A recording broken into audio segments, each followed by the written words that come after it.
তাদের কাছে আমার অনুরোধ থাকবে, কেউ কেউ কখনো কখনো দাঙ্গা লাগানোর চেষ্টা করে।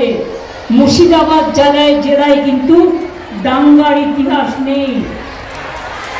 2006 সালে যখন 1992 সালে যখন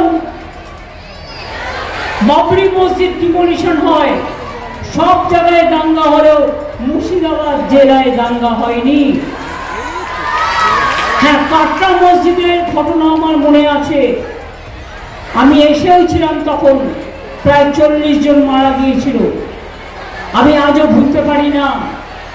কয়েকদিন আগে বেলডাঙ্গা একটি দাঙ্গার চেষ্টা করা হয়েছিল। আমার ধন্যবাদ উভয় সম্প্রদায়কে, এবং বিশেষ করে প্রশাসন, ইমামরাও একটা ভালো ভূমিকা নিয়েছিলেন, আর এমএলএ নিজে হসপিটালে ছিলেন।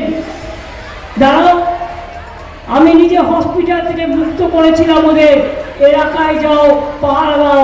সারা রাত জেগে আমি পাহারা দিয়েছি, মনে রাখবেন, যাতে কোনো রকম কোনো সম্প্রদায়ের ওপর কোনো অত্যাচার না হয়। মনে রাখবেন, যে পরিবারে শান্তি থাকে সে পরিবার ভালো থাকে। আর আমাদের বাংলার পরিবার, আমরা ঐক্যবদ্ধ পরিবার, আমাদের মধ্যে কোনো ভেদাভেদ নেই।